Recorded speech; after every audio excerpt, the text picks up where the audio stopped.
Keeping your business healthy in today's marketplace can be a challenging and overwhelming task. From the threat of litigation inside and outside your organization and the inefficiencies that can rob your bottom line as a result of unproven marketing programs, the deck can be stacked against you. To get ahead of these challenges and stay ahead of your competition, the Bottled Business Sense Show provides practical business solutions that uniquely emphasize key legal principles, management techniques, and marketing strategies to protect and ensure the longevity of your business. You'll learn how to implement marketing and protection principles equal to those used by today's most successful corporations. Join your hosts Bill Bernard, Rick Moscoso, and Steve Smith for some high-energy discussion that will inspire you to take control of your business so it can prosper in today's consistently challenging business environment. Good morning, everybody. This is Bill Bernard, one of your co-hosts on the Bottled Business Sense Show, which, of course, airs every Tuesday morning at 10 a.m. On a number of different media channels that one of my partners will talk to you about shortly. But we're glad to have you back. As you know, our show focuses on protecting your business and also making it prosper, or hopefully pointing it in the right direction to allow it to prosper through the utilization of various marketing tools and techniques. And I'm glad to be back with you again today. I want to introduce my two co-hosts before I get into the content of the show. Mr. Steve Smith and Mr. Rick Moscoso are both on the other end. Good morning, gentlemen. How are you today? Doing great, Bill. Nice to be back on the show. Hope you're feeling better. You're certainly looking good. So I'm looking forward to another good show today. Well, thanks. Appreciate that. Rick, how you doing? I'm doing great, Phil. Today's a fresh new day. I'm temporarily in a different location until we get the new studio all set up. So looking forward to getting back into things. I'm looking forward to that new studio, and I'm sure our viewers are looking forward to us three getting together and maybe doing another show in the studio like we used to. I'm sure we can coax you into that, right? Oh, absolutely. That's part of my focus in prepping the new place up. So we'll be excited to do that here in the next few months. Good, and thank you for everyone for your patience, and thank you, Steve, for inquiring. I did have some surgery recently. I'm recuperating, but on the road to recovery, and my co-hosts have been patient with me in attempting to get back on track. So without further ado, let me talk about today's show. We have talked about in the past marketing, of course, and a number of marketing tools you can utilize to help your business prosper. And specifically, we've also talked about content marketing and how important that is. And you'll see a show or two devoted to that in our archives. Then we talked a little bit about video content marketing. And today we're going to take it one step further and talk about the various types of video content marketing you can utilize, from what I understand. Is that pretty accurate, Rick? Yeah, that is. And thanks for the intro, Bill. You know, for many of you, video marketing may be very new, right? And so the question that I always get for the newbies out there is like, where do I start? Do I need to have a professional videographer shoot my educational pieces or whatever piece that you happen to be wanting to broadcast out there? And for that, I would say in the beginning, yes, if you are creating an anchor video, for example, like an About Me video or a Why Hire Me video, I would recommend that you do have somebody professionally shoot it, so it's of the highest quality and really shows you off in a good light. Because you got to remember, this is the platform, or this is the video that you're going to be making the first impression on to a first-time viewer of your business, and you want it to be good. Well, so, I'm sorry. Go ahead. No, go ahead. I was going to say, I noticed one of the first things we were going to talk about was these explainer or tutorial videos, which there's about 4 or 5 of them here that we wanted to cover, I noticed. And I think what would be really interesting is as we go through these, to get Steve's input in this, because my first question would be, okay, if you're sitting down looking at this and you say, I want to do an explainer video, I want to do a tutorial video. Okay, so the first thing is we're going to have to define what that is. And then I think the second question I would have would be, is there a way to do an explainer or tutorial video without utilizing content marketing, or is that a contradiction in terms? So if we can use that as a starting point, maybe we can have you explain, Rick, what is a tutorial video, when do you use it, and how does it tie into content marketing? Yeah, well, any video that you do is basically content, and so we'll start with that. But assuming that you've already done your anchor video, let's go on and really talk about where it all starts for your brand, for your service or business, and that's in the form of an explainer or a tutorial video. People love to see what you have to offer in the form of education. So if you have a widget, for example, you may want to put a short piece together, a 2-minute piece on how this gets put together. So for example, let me just use this for example. So I recently went onto YouTube and was looking for it's just a simple thing, how to change a pipe for plumbing purposes, right? I was looking for a very specific thing, and I was able to pull up on YouTube a whole myriad of educational videos or explainer videos on how to do it, what things that I need that I didn't consider prior to that.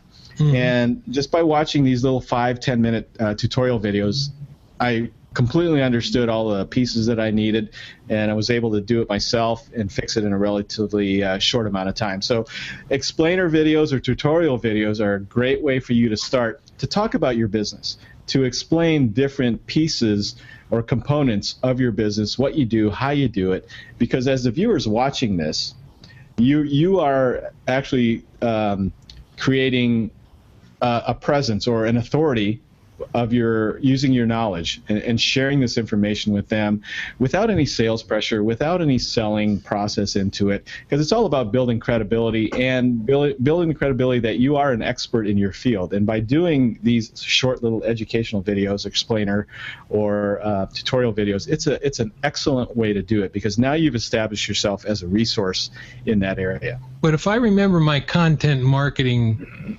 generalities or basics, you're going to have to talk about yourself in this video in such a way that it not only describes what you do, but intertwines inside the video what the people listening to you are going to be interested in, because you're focusing the video that you're doing to a certain niche market, right? A market that you believe is going to be interested in your services. So in talking about yourself, you're also going to be providing content that the listener is supposedly predisposed to listen to, right? Does that sound right?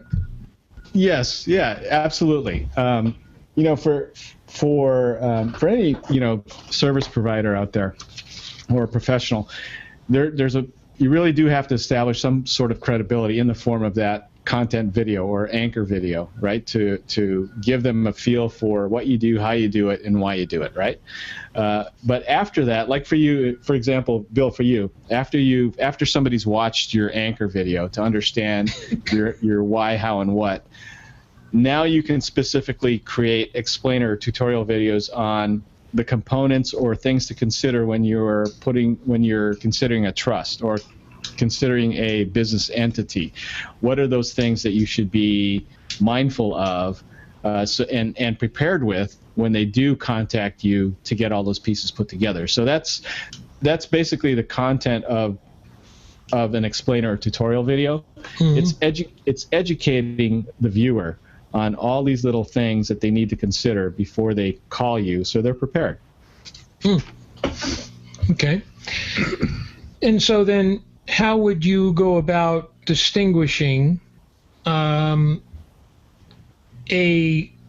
explainer video, well, let me backtrack. Explainer videos are going to be talking about, I think, like we just said, they're going to be talking about you and why the people you're directing those videos to would be interested in hearing what you had to say. So there's a tricky kind of a mesh there that you have to master. I assume, but all of that presumes doing this tutorial video, you're going to have already done your research, your marketing research, to know who you're directing this to. Isn't that right, Rick and Steve? Well, yeah. Go ahead, Steve. I was just going to jump in. To me, the basic difference. A video that is educationally or informationally focused, an explainer video, is when you basically explain a concept or a way of doing something to the person that's watching the video. When you bring tutorial into it, now you're not only explaining it, but you're showing them how to do it. So as an example, if you are trying to build your own website, if you're trying to figure out how to fill out a profile on a major social site like LinkedIn or something, they have tutorial videos, and you can go in and actually watch how to complete a particular section, or how to do this, or how to do. Rick mentioned earlier about the contractors, plumbers, electricians, people that do average things around the house that they would rather just teach other people how to do, and they walk you through it and they show you how it's done. Obviously they're shrinking it down within a 2 or 3 minute period, but they're actually physically showing you the process as they explain it. So that's more of a tutorial based video. But either one of those things, you're basically disseminating your knowledge and what you know to an audience that you believe has interest in learning that, and by virtue of you doing it, they understand that you're in an expert position. Now, they'll, most likely they're going to get your name, your company name, and a place to go visit your website, so they can always follow up and check you out more thoroughly later. But the purpose of the video is just to convey your expertise and what you know to somebody else who needs to learn the same thing. Okay, so you could actually do, you could almost do a DIY, do-it-yourself video for somebody who wants to install something in their home or something of that nature. Or you could do a video that would be almost a tutorial in nature by saying, hey, here's what I do, here's what you need to do, but in order to do these steps, you need to come and see me. In both of those instances, you're kind of teaching the person who's watching what they need to do, but one is, here's what you need to do and ultimately come and see me, and the other is, here's what you need to do it yourself. Could they both be classified as tutorial videos? Well, Rick, maybe, you can, I think you probably know the term for this, but isn't when you inject yourself in the video as a means of saying, okay, here's how it works, but if you really want to do it right, call me. Isn't that more of a promo video? That is, if that's what it's specifically meant to.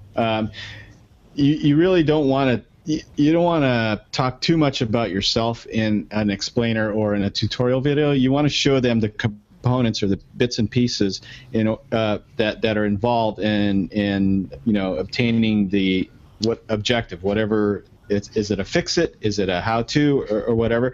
But at the same time, you can subtly show the complexity of something, like in your world, Bill, like you're putting together a business entity, right? And you're talking about one of them specifically, and you list off all the components. This is what you need to do, or this is what you need to consider. By the time that tutorial's done, there's so many components that are way beyond the means of the viewer, or maybe they don't think that's what they can get from one of these online box type of right. DIY legal websites. They're going to call you because you're going to be top of mind, because you've explained it to them, you've shown them what to consider, and now they're more likely to call you than they are to try and find that same thing online, right? Yeah, so this whole thing about teaching and tutorial, this all centers around what your objective is, right? Mm-hmm. Yeah, what's your objective in doing this video? Is it to allow someone to do something on their own, or is it to get them to give you a call by allowing you to sell your trade to the niche that you're marketing to? Yeah. In I a mean, way. you've kind of done this, Bill, with your I forget what you call it, but your bottle business newsletter, or your short little videos that you're doing, just short little concise, less than 5 minute tutorial videos that you publish out there. Those would fall under this type of category. Okay. And you're not giving them the full recipe. You're just educating them, right? Okay. Yep. And then, so now, how would this differ? I know we have 4 or 5 things on this list we want to cover quickly, and the second one would be webinar videos. What's a webinar video? Why is that so specialized? Well, this is cool. What we're doing right now basically would constitute a webinar video, because there's the 3 of us on here. The platform that we're using obviously is Google Hangouts. Excuse me. And this is a webinar style video. Now the content is coming on a weekly basis that people can go and replay. But I think for most people, when they think webinar, it's an event-based type of broadcast where, let's say you have this new widget or this new service, and you are sharing this for the very first time to your audience. You kind of want to make it eventual event-based. So this is where you can make a big splash, lead up to the launch of this new product or service. Give your special promotion. It can be time limited if you're including bonuses, that sort of thing.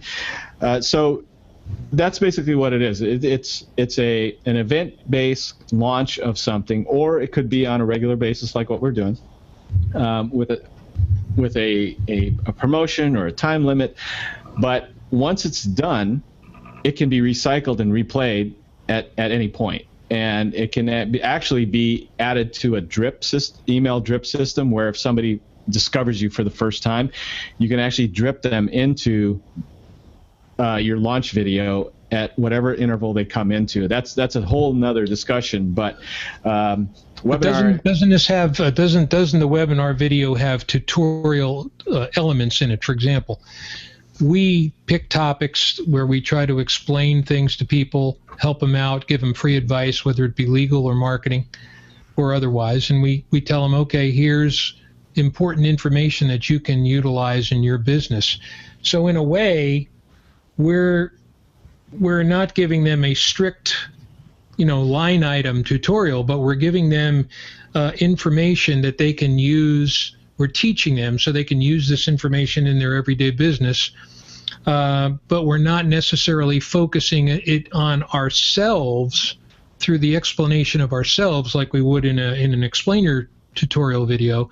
We're rather focusing it on the specific content rather than the individual who's selling the content. Does any of that make any sense to you guys? You're the marketing experts. Well, look, Bill, you've undoubtedly participated in webinars, and the traditional webinar is a presentation. It's using PowerPoint that's projected onto a video conferencing service like we're using now. Mm-hmm. But you basically are teaching somebody some specific thing. I used to do, last year I did a few webinars on what makes marketing work, teaching people the fundamentals so that when they went to hire somebody to help them with their marketing, they had enough of an understanding about how it worked that they could ask good questions and figure out who the best person was to hire for various marketing activities. You could do the same thing by, doing a webinar on estate planning and show people, if you're going to have to hire a lawyer to put an estate plan together, but what are all the things that you need to have in order to be prepared to put an estate plan together? And then you could go through and walk them through, here are all the various pieces, and here's why they're important, and here's where you'd get them if you don't have them. But most of the time it's delivered on some type of a presentation style format, which means, unlike now where people can see, Rick or me or you as we talk, most webinars you don't actually see the person that's talking, you see the information they're providing. Yeah. You see it in a slideshow presentation, and I guess really to simplify things, a webinar. I think most people think of a webinar as a live event or a live broadcast. Then, of course, if you miss the live broadcast of a webinar, then there's also a webinar replay, which basically many times it's taped right from the get-go. Yeah. Yeah, it's taped from the get-go, like we're sometimes do here on the show. So if they happen to be watching this as we're broadcasting, that they'd be on a live webinar. But if they can't be on at the same time we're broadcasting, they can watch the replay. Okay. Yeah, no, the only thing I wanted to point out, or was attempting to point out, is that it seemed between the two, the first two we talked about, it seems the webinar video to me is the more concentrated, content-based video, because it's really talking about issues as opposed to focusing on an individual who's trying to sell himself in an explainer video. It's more focused on issues that people are going to want to focus in on, as opposed to the individual who's providing the issues.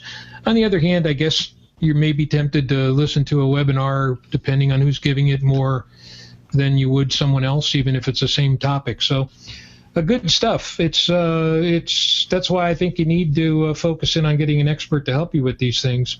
Yep.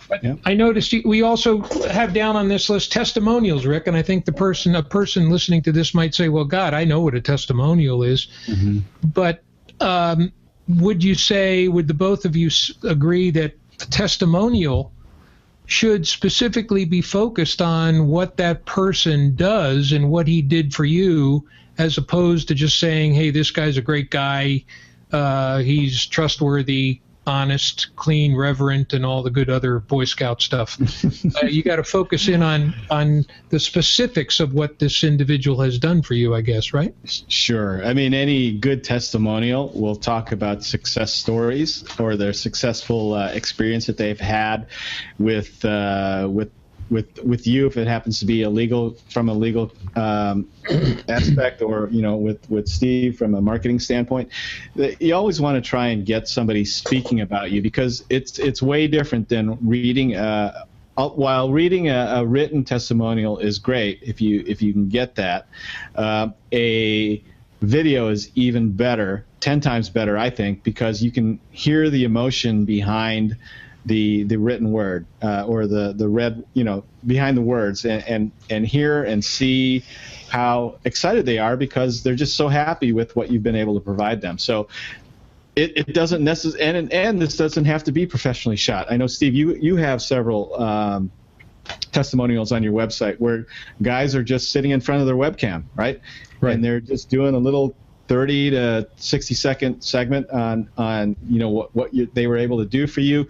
You could even have a client do it on your smartphone, and do a quick video testimonial that way. Any little thing like that where they can see and hear you at the same time, or see and hear the person giving the testimonial, adds way more credibility, and because you have a face behind the words that would be on a piece of paper. On the other hand, if you get somebody who's famous enough, I suppose you could do a testimonial about something that really just says, hey, this guy's great and I use him. For example, you'll see that Peyton Manning commercial about Papa John's. Very rarely do you get into the specifics of what a great pizza Papa John's is. It's more like great pizza, great football, Papa John's, with Peyton Manning's image there. And people may decide to try that pizza just because Peyton Manning says, hey, I'm good with that. Just like somebody might say that about Steve or you, right, without really getting into the specifics of what you actually did for him. Well, yeah. Okay, and let's draw a distinction with some of this stuff too, because there are subtle differences between creating a testimonial video and creating a promotional video, Bill, like the one you explained at Papa John's. With a guy like Peyton Manning in there, it's more of an endorsement. He's not talking about necessarily what Papa John's did that made him better, made his life better, anything that personally had to do with him. He's endorsing the product. Mm-hmm. Now, I don't know if he's got an ownership interest in it, or he's just hired to do a commercial. I don't really know that. But an endorsement is basically me saying to people that I think you're good at what you do, and I would recommend they use you. I don't ever having to use you. Is there a fine line then between a promotional video and a testimonial video? Well, yeah, because a testimonial video, somebody that gives you a testimonial, it should be somebody that's actually used your product or your service and can speak firsthand about the experience and the benefit and all the stuff that they enjoyed about actually working with you. If they've never worked with you, if they've never tried your product or your service, but they believe you to be very professional because they're a colleague and they know how you operate, that's really more of an endorsement. Well, so you kind of have to be able to do that. Before we get off this subject, real quickly, because there is one more area here I want to cover, is there any real value in a promotional video whereby, you got a guy like Alex Trebek who does these insurance commercials, and it says at the bottom he's a paid advertiser? We don't know if Alex Trebek has ever used that insurance before, but he's advertising it and putting it out there as he's supposed to by law, that he's a paid advertiser. Is there really any value to something like that, do you think? Well, yeah, because that situation, that's an advertisement. That's a commercial that's being shot with a paid spokesman.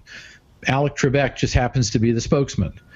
That doesn't convey testimonial because we don't know if Alex ever actually used the product. Now, if you're talking about, some aspect of your business and why, like Rick was talking about earlier, the why, the what, the how. If you're starting to talk about why you got into law and what's most valuable when you work with your clients, and you sprinkle in little individual testimonials of people who have actually sought you out and gotten service from you, and now they're speaking on your behalf, that's totally fine.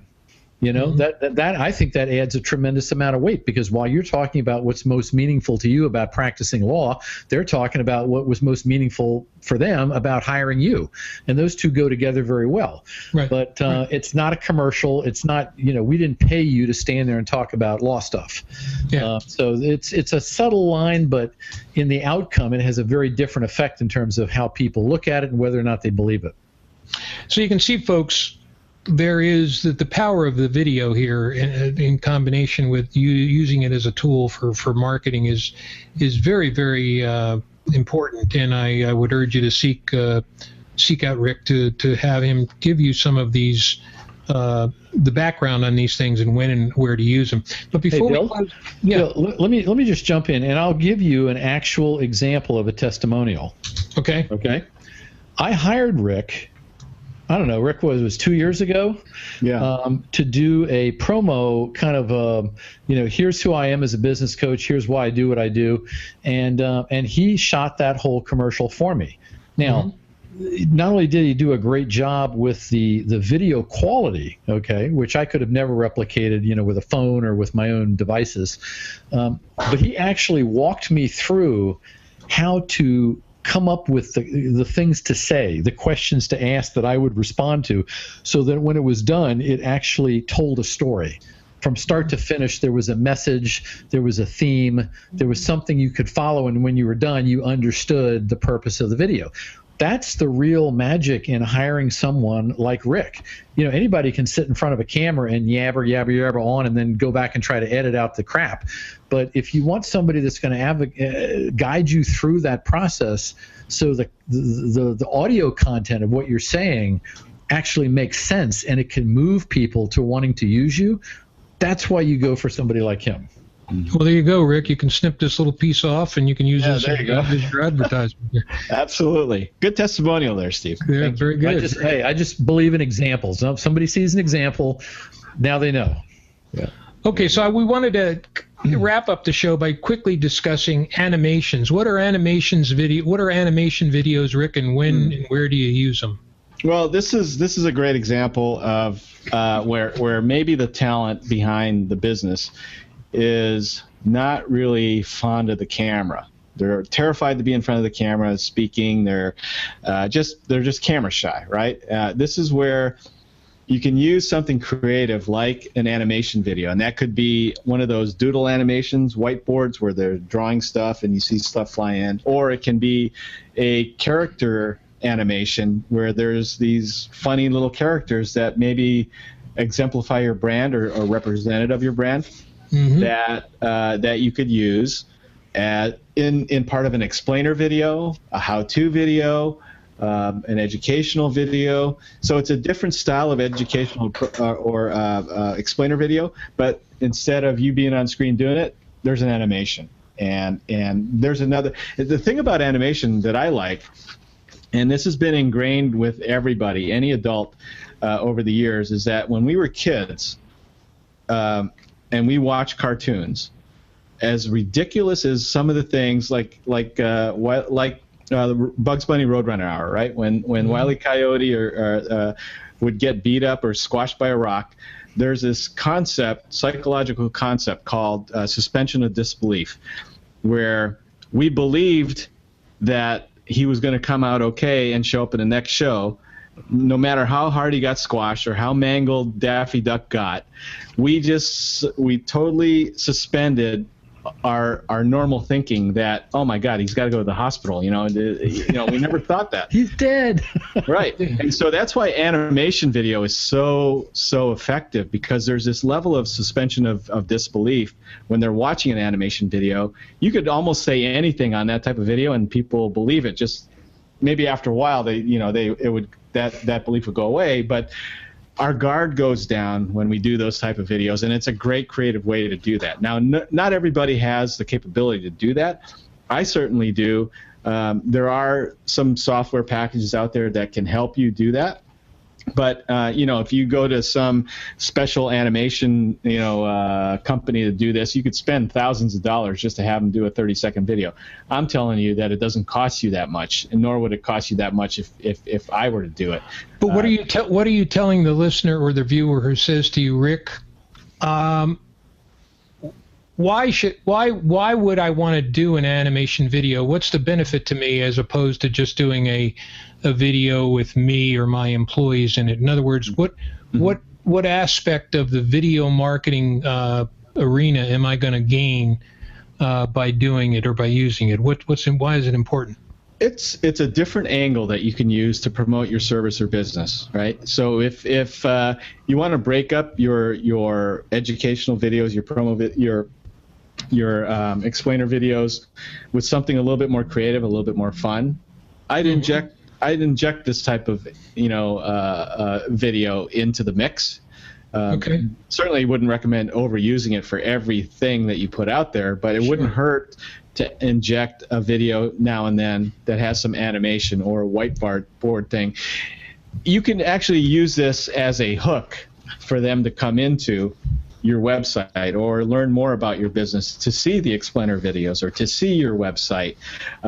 These are, because they typically are short and sweet, these are great hooks on Facebook or social media to catch the interest of the viewer, right, that you might not have caught if you're trying to get them to see your promo video or your About Me video, right? Good. Well, here's what I want to do in closing the show. I want to give a little summary.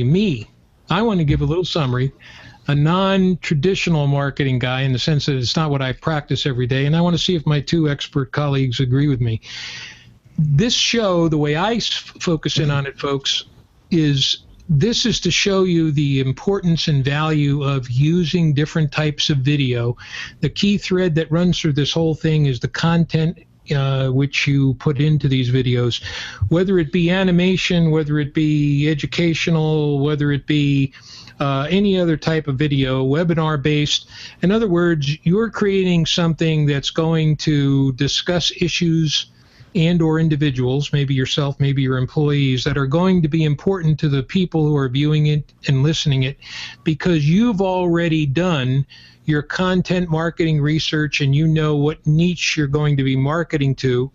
So this is a perfect example, I think, of where you go see Steve, you find out what your content needs to be. You see Rick, you find out exactly what kind of videos to do and how to do it using that content. The point is, there's no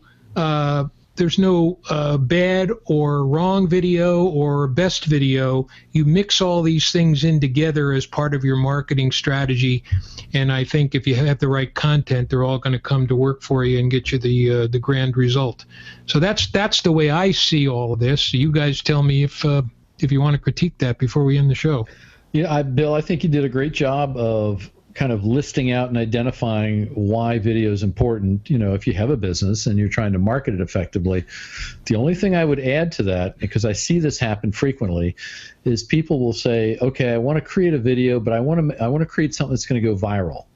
Well, there's only a couple of video genres that usually do that. If you're not an already known household name of some kind, they're either animal videos or videos where people are getting banged up doing something. The thing that you should be concerned about if you're going to do a video is what kind of a reaction is it going to get, in terms of, is the person that's watching it going to be compelled to do something as a next step? Mm-hmm. If they're going to just watch it and say, oh, that was interesting, or that was nice, or I like that, and they're not going to share it, they're not going to actually follow up or do anything based on what you've presented, then you've basically just taken an article and you've spent a whole lot of money producing it and getting it out there. Mm-hmm. Okay. Yeah, I would agree with that, because if you're making a video and expect it to go viral, or with the intent of it going viral, you're 99% out of 100 you're going to fail. Really. I mean, if that's your only intent, you're probably going to fail. Yeah. It's very difficult. I mean, some of the ones that go viral, people don't see it coming, but you can go back and look at viral-based videos, and they all have a common thread. There's some unexpected activity. There's some outrageous behavior. There's some whacked-out things that happen with animals. I mean, it's all that kind of stuff. But viral stuff has a time limit. It has a lifespan to it, and most of the time, it's probably not more than about 30 days. And after that, it's out there with the other 6 billion videos on YouTube. And you want something that's got some lasting effect to it. Right. Remember, folks, we're here to help you market your business, not to make you famous. So